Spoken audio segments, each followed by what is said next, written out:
All right, thanks, Tim. Thank Tim Carpenter.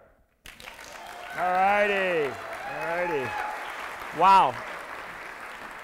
I want to see you all. Oh, this is much better. I cannot believe that I'm forced to do the Ted Kennedy thing, right? And you are Massachusetts citizens, so you know. Back in 1972, I was driven by my mom and dad from our rural little town of Union Grove into Kenosha, Wisconsin, to the United Auto Workers Local 72 Hall to see Ted Kennedy speak. And you know, Kenosha is a Catholic, Union, Democratic town. And so when Ted Kennedy came to speak in 1972, it was a little bit like, you know, waters parted.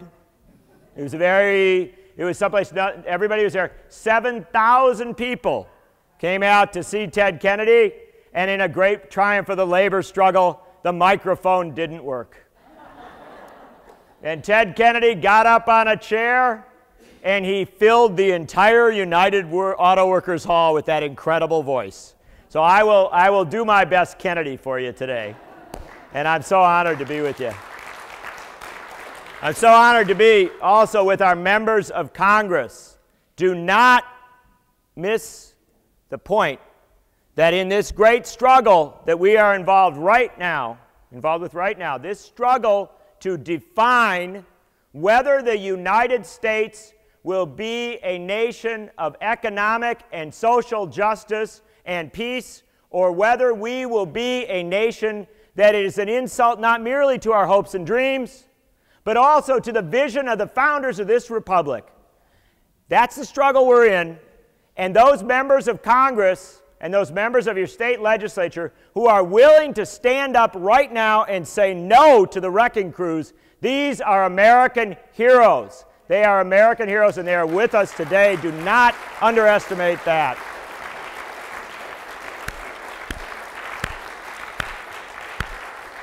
Now, so too is anyone who's come to knit. Fantastic. Look at you. Granny Peace Brigade. So I'm going to take a couple minutes up front to tell you a little bit about Wisconsin, because I love to do so. I see this lovely woman. Will you stand up and show them your T-shirt? Look at her. There you go. She's got her shirt. Yeah. The fist in the shape of Wisconsin, right? This is Door County up here, right? And this is, I'm from down right about here. Madison's over here. And it really is one big fist, all raised up from top to bottom, every county, every village, people shouting solidarity with our public employee unions and saying, you're not going to break our unions. I don't want think tanks in Washington telling us that this state is in bad financial shape because we got people who take care of our mentally disabled kids, and we got snowplow drivers, and we got teachers. No way. That's wrong. That is fundamentally wrong. But that's what Scott Walker, our governor, did. And I want to tell you just how stupid I am. I am as dumb as they come. There's nobody stupider than me. Because when Scott Walker announced his plan on February 12th, it's not that long ago, on February 12th, when he announced his plan, I was sitting in a restaurant that night with a friend of mine who's the former chair of the Joint Finance Committee of the Wisconsin Legislature, and a couple other friends who are big political players, smart. So we had so much political punditry in that room you couldn't even breathe. And you know, we all sat around, we said, wow, Walker, put this plan down. The Democrats are on their heels. There's nothing going on with them. The labor movement is, you know, it's just sucked the life out of it. They've deindustrialized our private sector. The public sector's been beaten down. We've got no National Nurses Association to speak of in our state. And, you know, we just don't have it. We don't have the muscle to do this. And so the best we can hope for is maybe if we plead with him, he won't beat us too hard.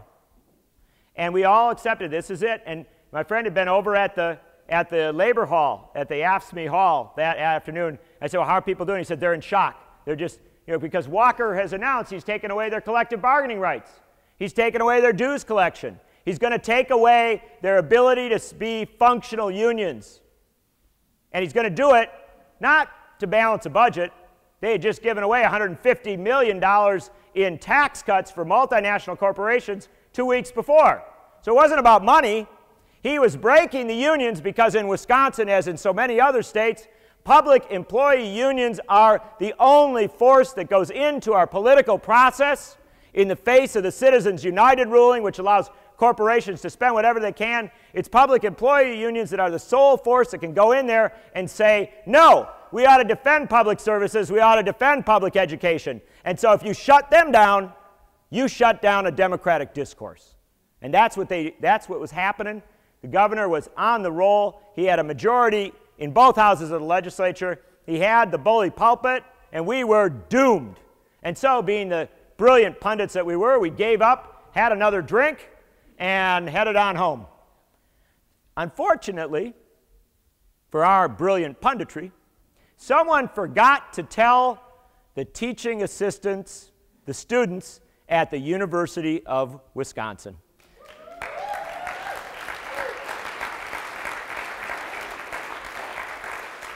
They weren't as smart as us. They didn't know that they weren't supposed to fight this thing. And so on that cold Saturday morning, February 13th, 50 teaching assistants came out in front of the University of Wisconsin Student Union with signs handmade that said, "This shall not pass. We're not going to let this law go into effect." And they stood there and nothing happened. And so 2 days later, 1,000 of them made Valentines on February 14th, and they marched from the university to the Capitol to give the governor Valentines and say, "Don't break our heart."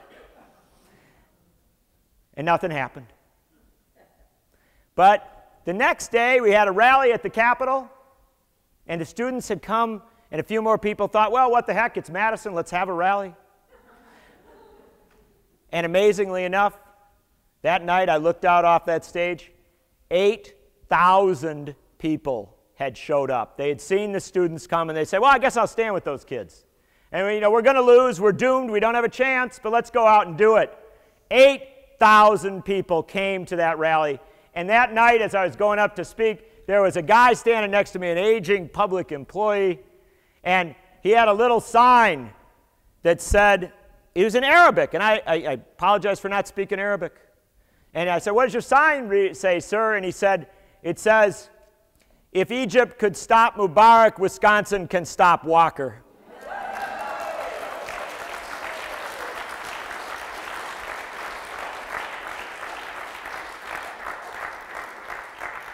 I'm often asked if this movement was influenced at all by events in the Middle East and Egypt.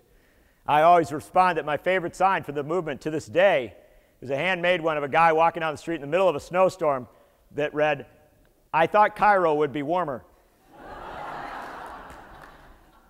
So we had this rally, and my friend John Matthews, the head of the Madison Teachers Incorporated, our teachers union in Madison, saw this and he said, you know what? I think the teachers are going to have an in-service day at the Capitol.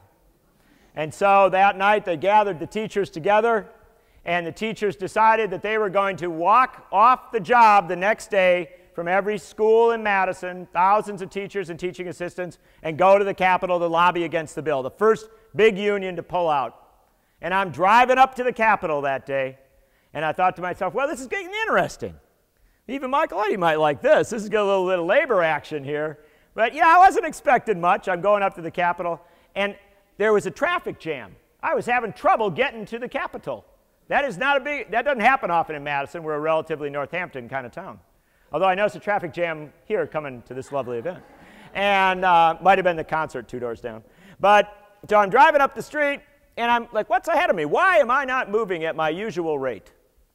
And as I got closer to the Capitol, about 4 blocks out, I saw 2,000 high school students who had walked out in solidarity with their teachers, marching 4 miles from East High School to the Capitol.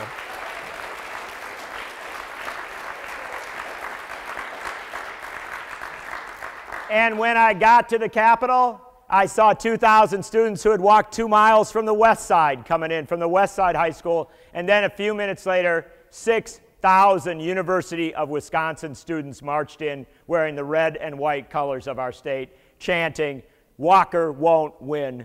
And I looked at that and I said, well, I am sticking around for this.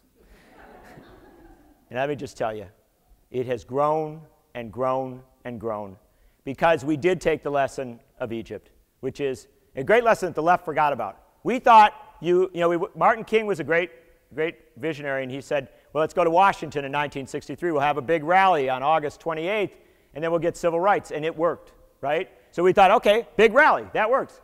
The other guys figured that out. They figured out, okay, big rally, not enough. Well, we took that lesson from Egypt and from Tunisia and from other parts of the world, and we kept coming back again and again and again.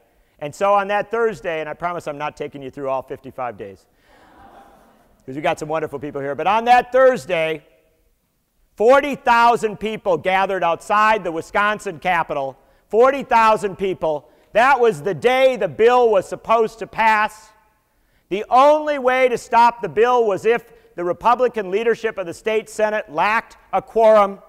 The only way that you took away a quorum was if every single Democratic state senator walked out.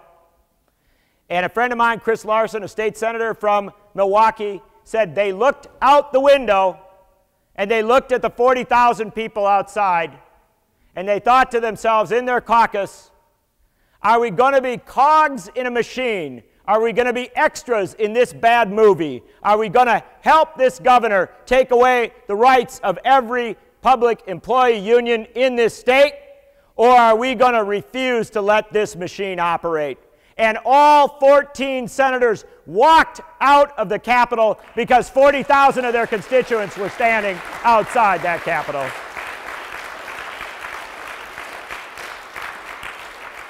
And the next day, when the state assembly was supposed to pass the bill, 50,000 people stood outside of that Capitol, and the state assembly Republicans backed off because they were afraid to advance the bill with 50,000 people outside the Capitol. And you know what? They got so scared when those Democratic senators went over the line to Illinois. They got so scared that they finally decided to pass the bill illegally. They broke the open meetings law. They violated all the rules of the legislature. They pushed the bill through. But on the night they did that, on the night I'd been down in Kenosha, Wisconsin, down in the southeast, an old industrial town, 7,000 people out for a rally there. I came back up, raced back up to Madison. I thought, my God, they're forcing this bill through. Oh, I want to tell you the power of Facebook and Twitter. They gave less than 2 hours notice, and yet people from all over Madison raced to the Capitol. There were people who literally, mothers, who ran from their homes holding their children. There were people who raced up in their car, jumped out of their car, left the door open and the car running, and ran to the Capitol. By the time the legislature acted, there were 7,000 people surrounding the Capitol, and they pushed their way into the Capitol, filling that Capitol, chanting, "Kill the bill." Now, the legislature went ahead and passed the bill. The next day, they passed, without any Democrats present. The next day, they passed the bill in the Assembly, and then the governor signed it. And the New York Times, paper of record in America, said on that Friday, the fight is over. The bill has been passed. It's done. Go home. Be off with you.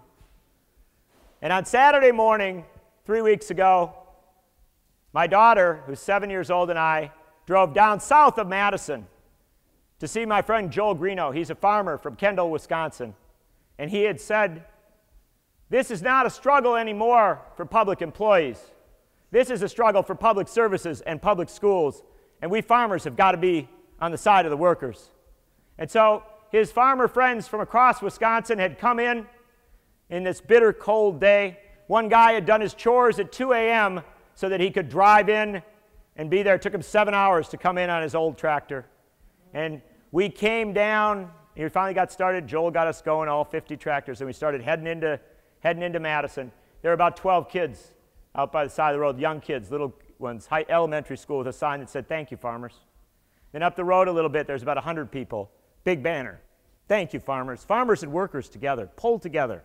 And we came in, and cars started pulling up alongside this cavalcade of people. And they were honking. They'd all figured out. It took them 3 weeks. We're not that fast in Wisconsin, but they had figured out how to do the chant, "This is what democracy looks like," on their car horns. Beep, beep, beep, beep, beep, beep, beep, beep, beep.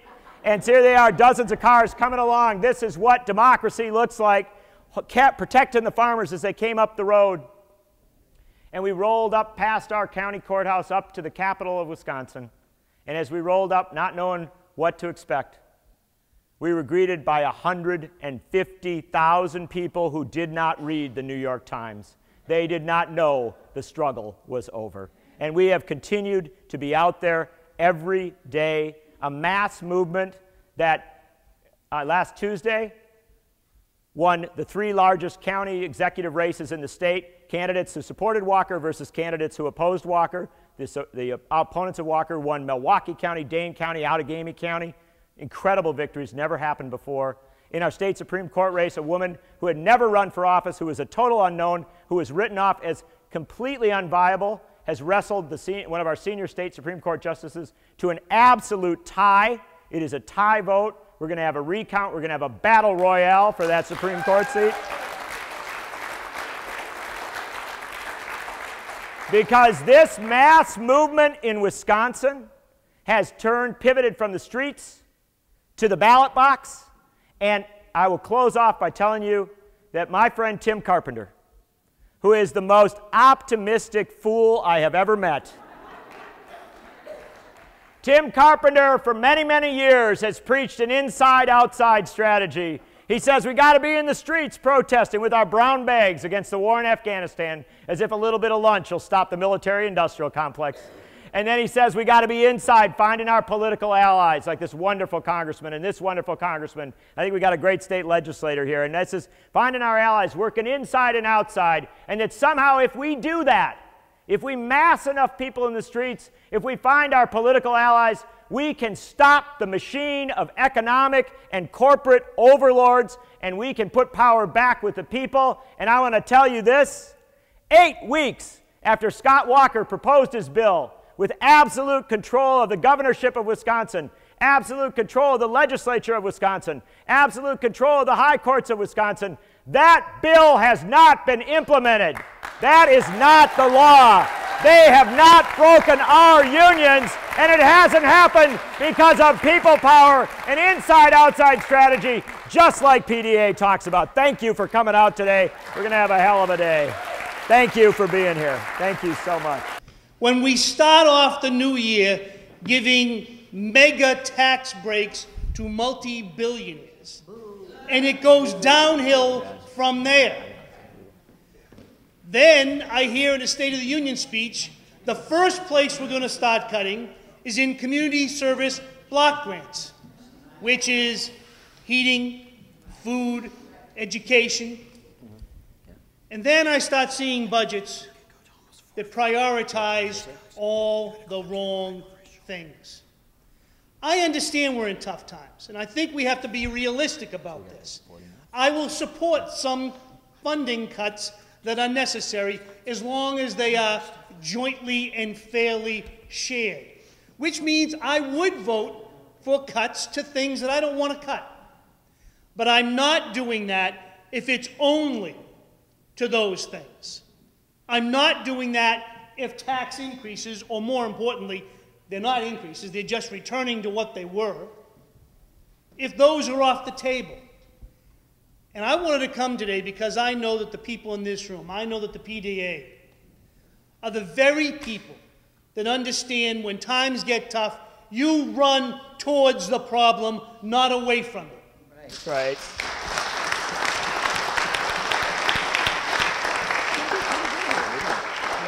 And when I look at a place like Wisconsin, I will tell you that for me, like everybody, I watched it grow. And I kept saying to myself, this isn't going to last. And it's not going to last because I was afraid that in some ways this country has moved beyond people actually getting up off of their couches and doing something. Prior to this, up until, well, probably since the 70s, the last big movement was a whole bunch of emails. I'm seriously concerned about the terrible thing you're about to do. And I'm doing everything I can to defeat it, thereby sending you this email. And it's strongly worded. Capital letters. Gee, that's all? When I saw people one step at a time, as John described. Grow, get off the couch, get involved, be concerned, and make it real. That tells me something. But I want to be clear, my biggest problem here in Massachusetts, too many of us think it'll never happen here. That's right. Yeah. We're Massachusetts. We're all liberals. It's only a question of, I'm more liberal than you. Did you miss, like, Mitt Romney? Did you miss that this state voted not once but twice for who is now, probably in the Republican Party, considered a wacko liberal, Ronald Reagan? It's not an accident. In the legislature, Republicans picked up seats in this state. Now, they're not a critical force yet. And I will tell you that my big concern is people like us. I'm disappointed in the president. I wish he had gone to Wisconsin. He should have gone to Wisconsin. Yeah. We could send the Justice Department in right now in the Supreme Court race. And I can list a whole bunch of things that I'm not happy with. But, okay, does that mean I'm going to walk away next year? Or look for the perfect candidate, the third-party candidate, to be perfect? And thereby opening the door to a defeat? Does anybody here really think that there is a single Republican potential nominee that would be better than Barack Obama? No. So for me, my fight is not that.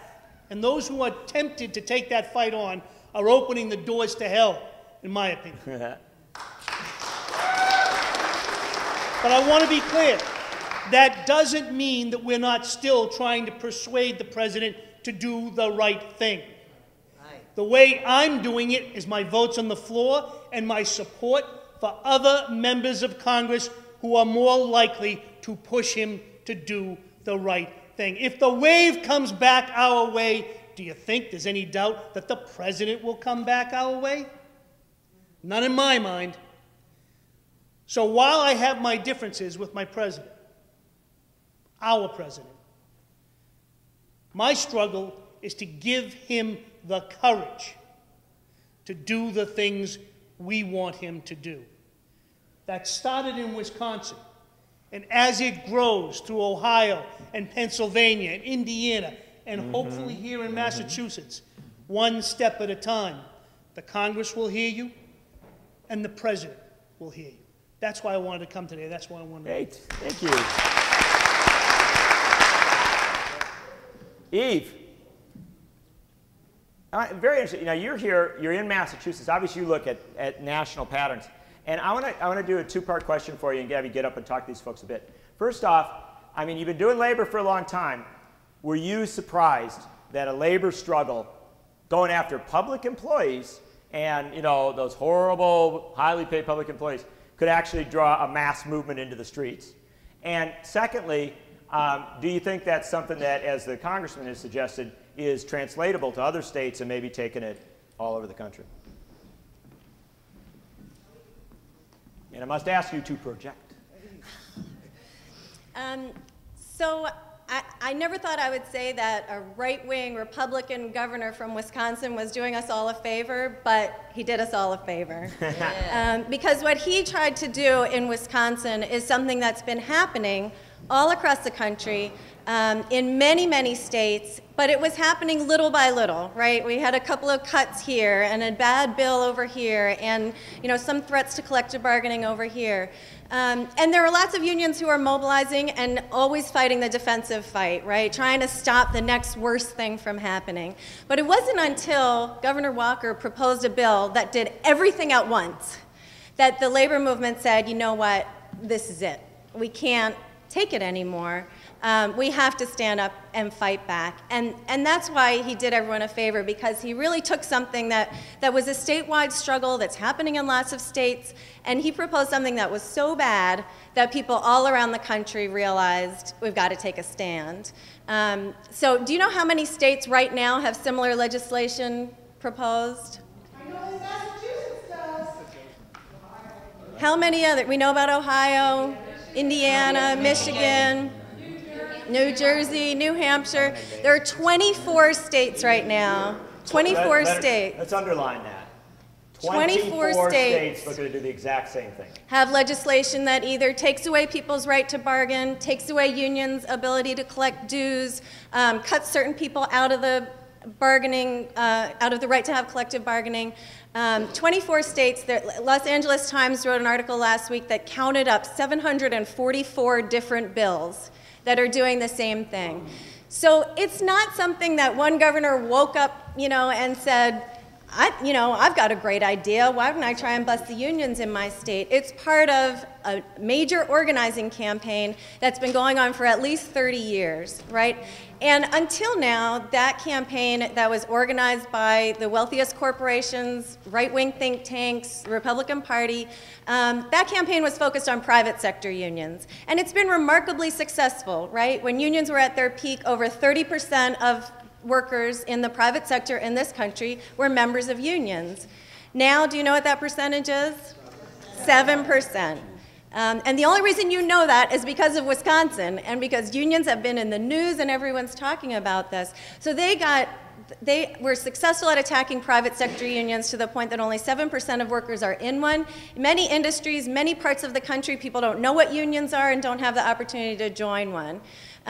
So this started a race to the bottom. Once they were able to do that, wages started going down, benefits started going down, and then the next target was the public sector. And they took the public sector and said, look, the private sector, wages and benefits are so terrible, you should have terrible wages and benefits too. And so it starts this race to the bottom, and you see it happening everywhere. Someone said Massachusetts. In Massachusetts, we've got a bill that's being proposed right now that would take away the rights of K-12 teachers and municipal workers to negotiate their health benefits. No more bargaining rights over health care for municipal employees. And it's part of the same thing. They're saying, look, they have better benefits than the state workers. Why should municipal workers have such good benefits? So it starts this race to the bottom. And I think that's the thing that people are really waking up and starting to understand. It is a national movement. Last week on Tuesday, there was a wave of teach-ins that when they came up with this idea, I think 2 weeks ago, and a bunch of people in New York said, let's have a bunch of teach-ins, and they thought, maybe we'll try and get 100 campuses around the country to do a teach-in.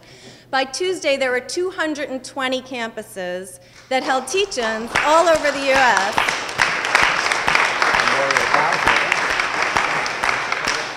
We had one at UMass, and we had 1,000 students there. Wow. We had students, faculty, community members.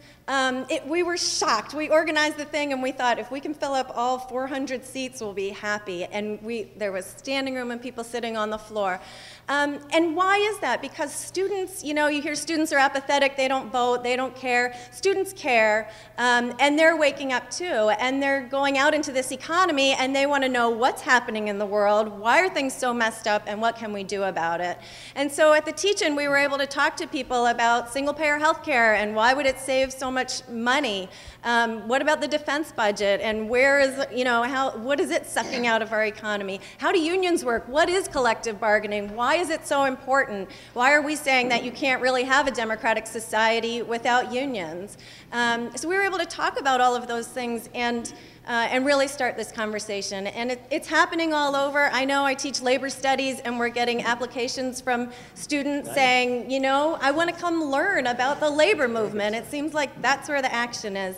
So in a lot of ways, like Karen said, crisis is an opportunity, and this is an opportunity for a new kind of solidarity. So we've got to grab a hold of it and do it. Hey, thank you.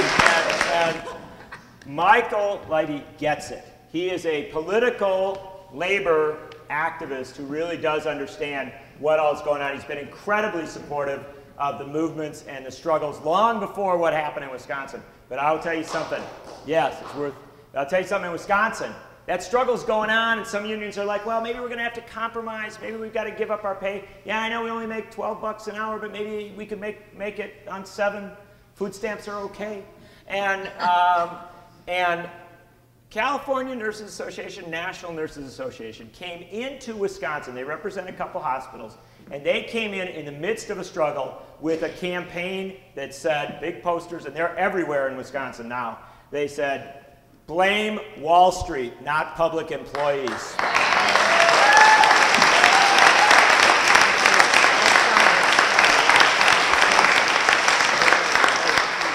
And thousands, the best thing they did on I think it was Fat Tuesday, they had a march, a New Orleans-style march in the middle, in snow in Wisconsin, and something like 7,000 people showed up. They had a jazz band, and they marched to the Capitol, and they said, absolutely no compromise. We're not giving up benefits. We're not giving up pay. We're not giving up our union rights unless corporate America starts to pay its fair share. Please welcome the person behind this struggle, Michael Lighty.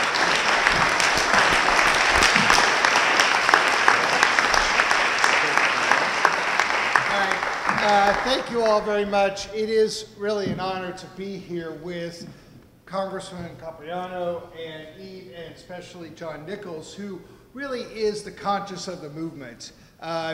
If you've seen John's writing, if you've seen his reporting, he is the conscience of our movement. He is an inspirational thinker and a tremendous analyst and motivator.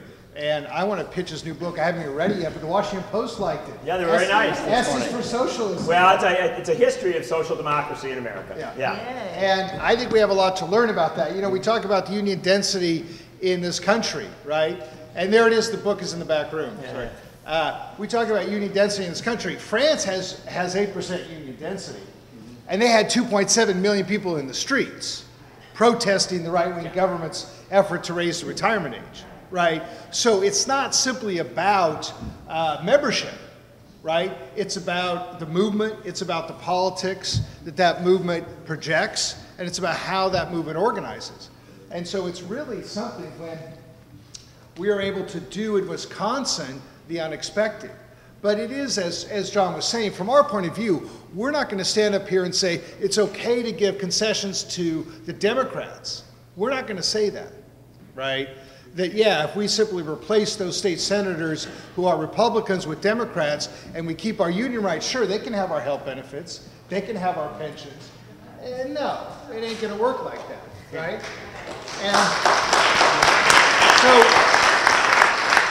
And the reason for that is very simple, and it is the kind of politics we're trying to project there, is that there are other people at fault, right?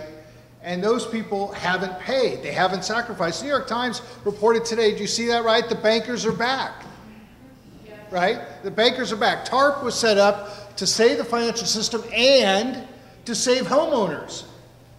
Well, who's still drowning and who's profiting, right? So let's start there, right? Republicans want to balance the budget, rescind that extension of the tax cuts. Maybe GE, who made, what was it, $13 billion, and we in the government, the taxpayers owe GE $3 billion, right? They paid no taxes. They want a refund from us, GE.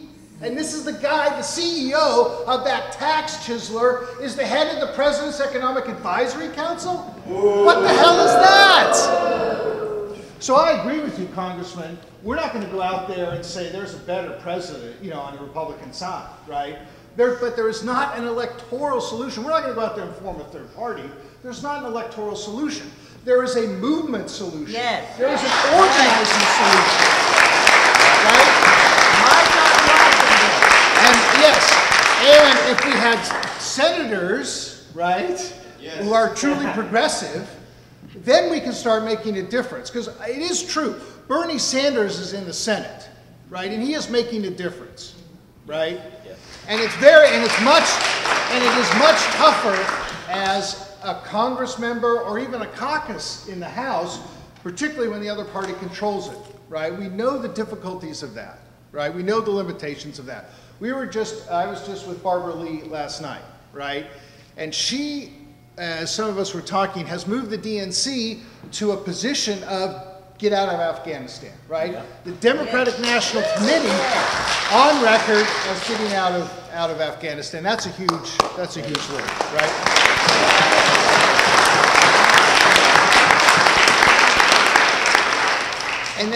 and at the same time, she of course had to battle the White House and battle even members of her party.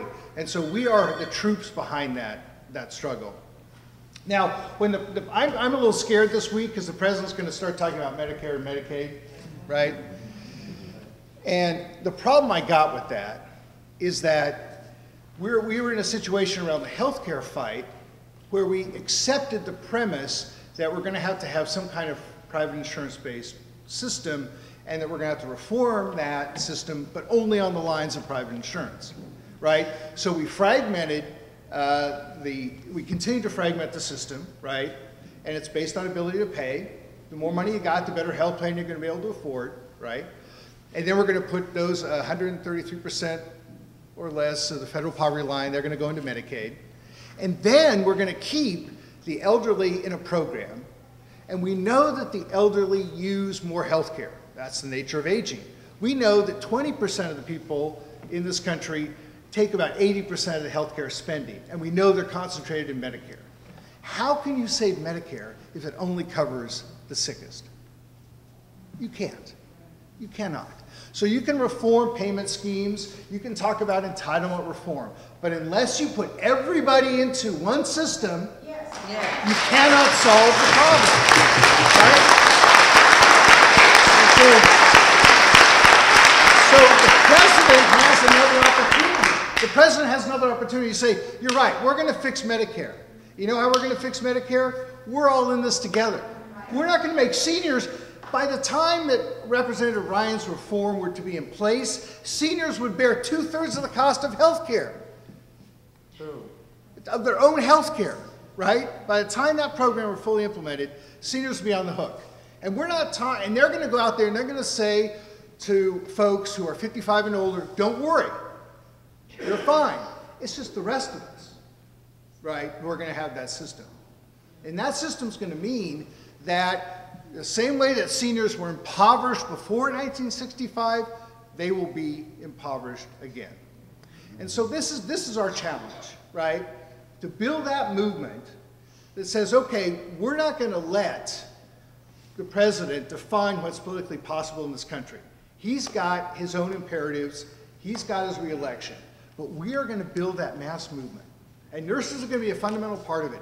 And we're going to say, we've developed this Main Street contract for the American people, right?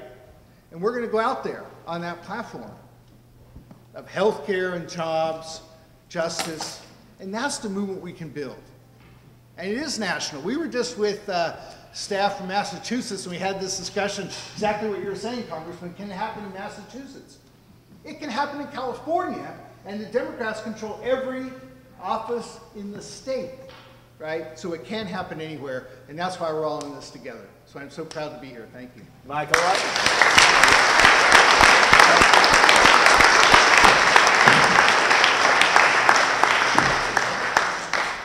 Movement, politics. Now, in 1934, Franklin Roosevelt came to Wisconsin. And he gave a speech in Green Bay, Wisconsin, and they thought he was going to recognize the Democratic candidate for U.S. Senate and the Democratic candidate for governor. Instead, he said, I want to note my friends Robert M. La Follette Jr. and Phil La Follette, the leaders of the Wisconsin Progressive Party, because they're more progressive than the Democrats here on the stage. And he's a good Democrat. Roosevelt was a good Democrat. But the point he was making was that sometimes a political party has to become a movement force, a progressive force. And this congressman has done all the work. I got nothing to ask of you. Yeah, you're okay, out of here, mister. But your vote, and I know there's probably somebody here can find a vote he did wrong, and I know that. But I'm going to tell you that this is a guy, when I cover Congress for a living, I got no trouble with this guy. I'm getting plenty of good votes out of him. But how do we make the Democratic Party into a force that can actually, and a very blunt political question, not an ideological question, that can seize what to me seems like a moment, that can actually go into these swing states like Ohio and Michigan and Indiana and Wisconsin and grab hold of this people power and turn it into some kind of force? I actually like that question, because when I talk to groups like this, it's not about ideology. We're pretty much at least in the same chapter, if not necessarily on the same page. And I make a joke about it all the time. The people that I'm not worried about are the people who are not only reading different books, but they don't know what the library is, and if they found it, they'd want to burn it down. So that's my concern. And the truth is, I can't change their mind. Yeah. I'm not worried about it. And I don't hate them. I don't denigrate them. It doesn't matter. I actually respect them. The Tea Party people that are up there in Washington all the time, I don't get angry about them. The truth is, my problem is with my friends who want perfection all the time. I'll give you a classic example. I'm going to name a guy, too. A couple of years ago, when Democrats took the Congress, some of my progressive friends immediately started talking about running more progressive members against Democrats. It's like, what are you talking about? And I'll give you an example. Gene Taylor from Mississippi, 1st District, the most conservative Democrat in the House for years. Only voted with the Democrats about 50% of the time. Well, we got our wish. He's gone. But he's been replaced by a Republican who votes with us 0% of the time. And it is highly likely that we will never get that seat back. So what did we win? We won nothing by seeking perfection. We cannot have progressives, true progressives, in every seat. We have to make hard political judgments. Yes, it is good in a Democratic primary to support the most progressive person we can find who can win. That's a judgment call. People will have different opinions. I respect that. But to support somebody because they're perfect, knowing they can't win, is a disservice to the things you really believe, in my opinion.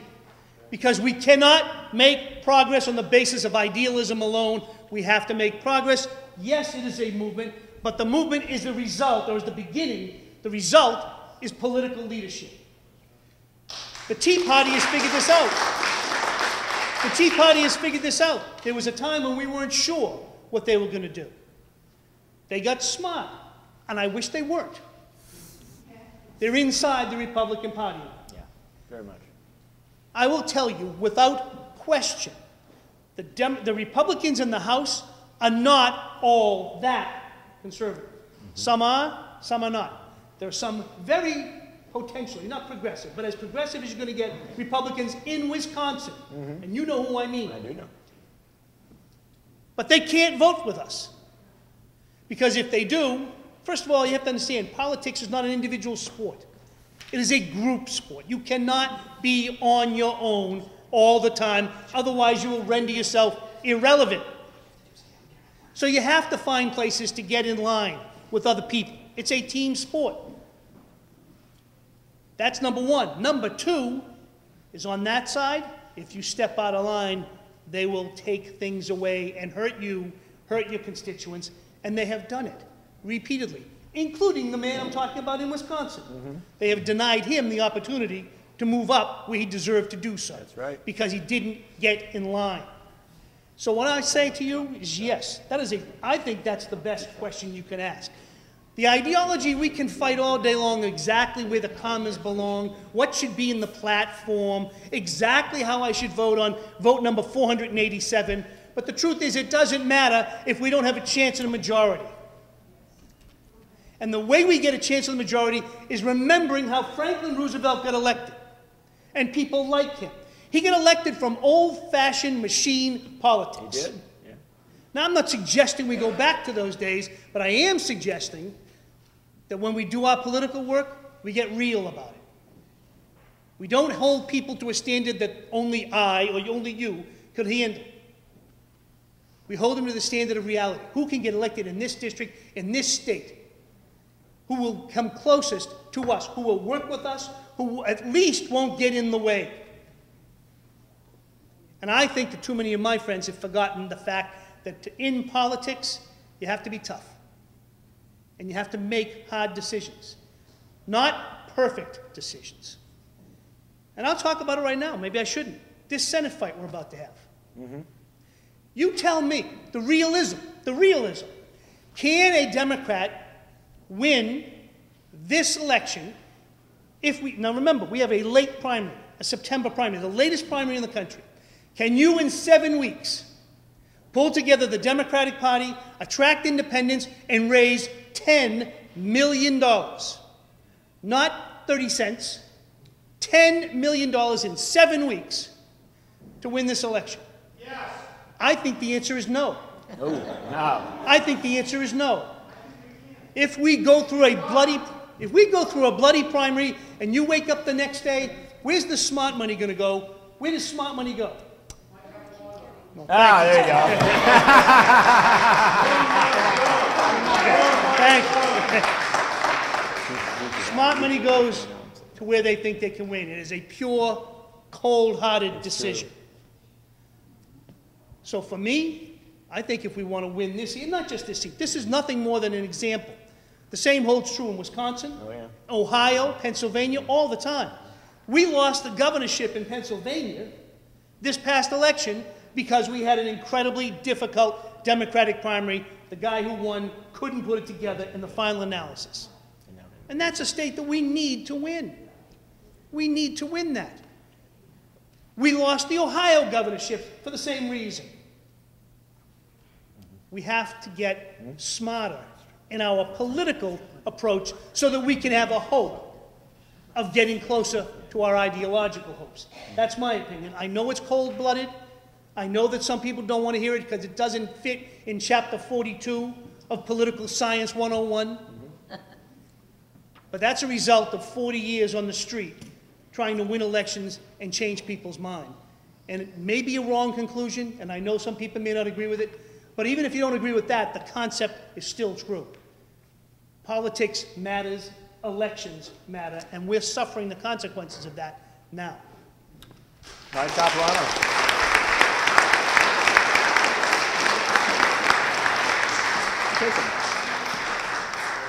What that guy just said, right? It could be so much easier to stand in front of you and tell you, oh yeah, we can do whatever we want. It's the dream will win, right? He's talking hard politics. You can disagree with him. You can fight him on it, and I might back you. Who knows? But I will tell you this, always look for a politician that, when you know the easy answer, doesn't give you the easy answer. Very valuable thing. Now, we're running down. We don't have a lot of time. I got one quick thing I got to do. IBEW member, who also happens to be a state representative, Paul Mark. Where are you, Paul? There you go. I like you. That may be the answer right there. Right? The president of the Labor Center at UMass Amherst. Yeah. Maybe the answer is to put more union people into elected office.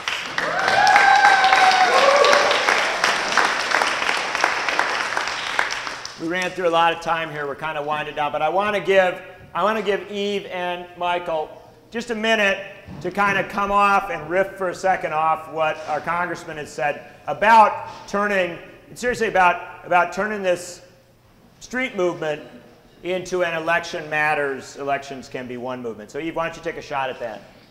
You know, all I'll say is that just like what we saw in Wisconsin, the political possibilities change when the movement changes.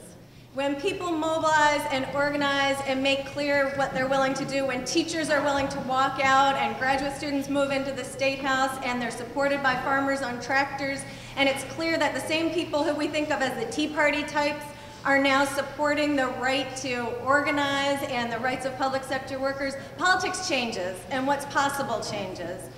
We hear this all the time from politicians in Massachusetts. You know, we have to look at the realities. And yes, there are realities, but the realities have been defined for us in such narrow terms that sometimes we have to be willing to say, you know what, I don't accept those terms, and I want to look at it.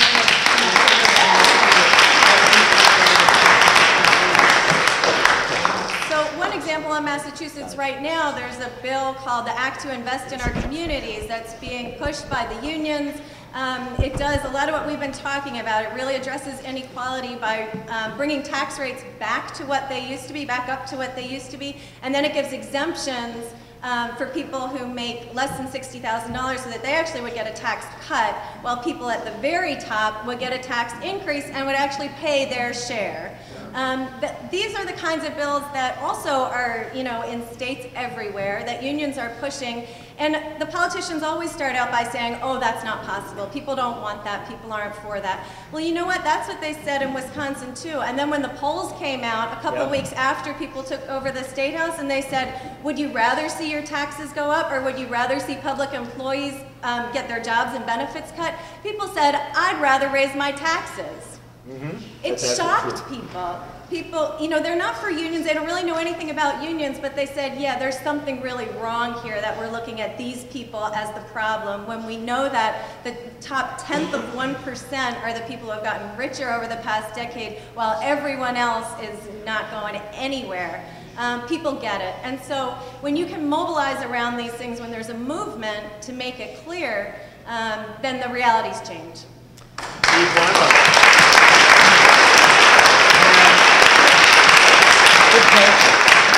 Coming right off, Michael Lighty. Thank you, John. I don't disagree with that there are going to be, and we see this, in California, we see it all over the country, there are going to be some seats that true progressives can't win, right? What we've got to do, I think, is we've got to have a program around which we organize to then hold the elected officials accountable, right? So it starts with program first, right?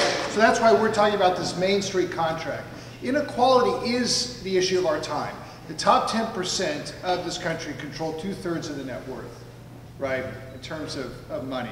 The average hourly wage for a worker has gone up, I think it's since 1978, it's about 79 cents an hour, right, in inflation, accounting for inflation, right? And so the question is, the other side is taking this to core principles. Taxation is theft, right? Entitlements are wrong. You're on your own. What the state should do is fund the military and protect our national interests, and everything else is secondary, right?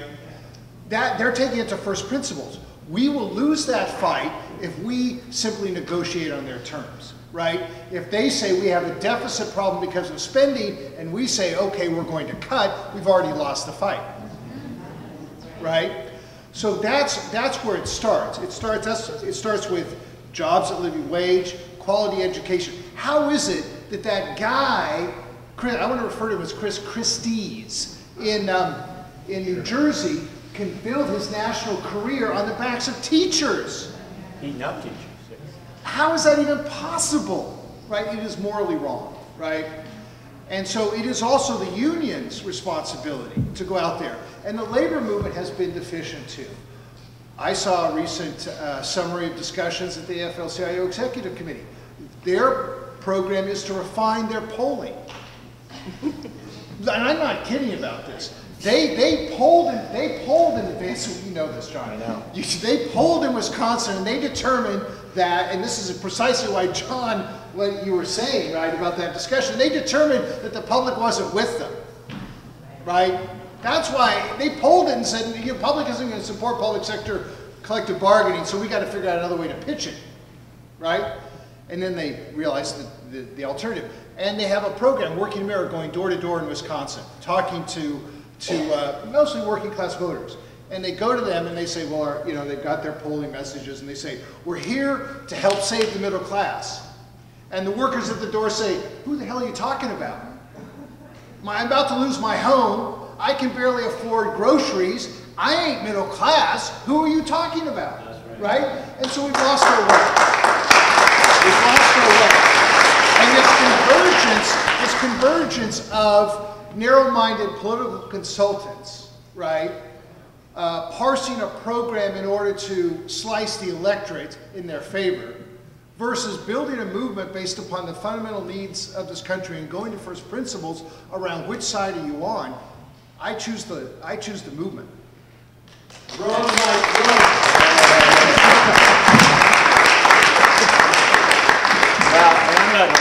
going to let you in on a joke from Wisconsin.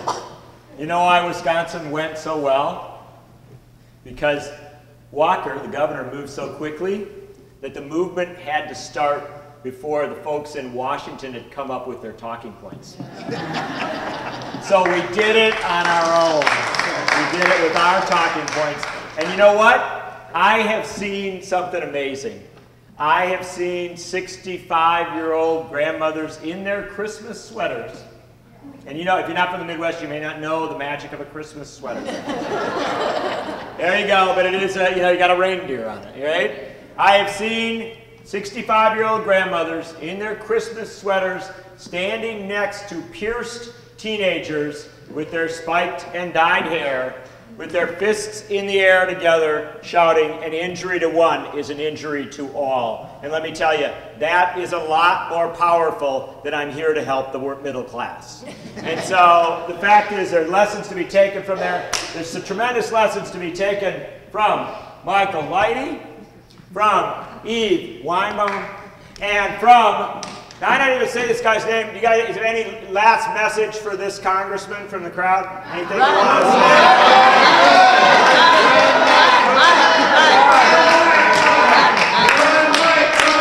Thank you. Thanks to our panel. Thanks very much.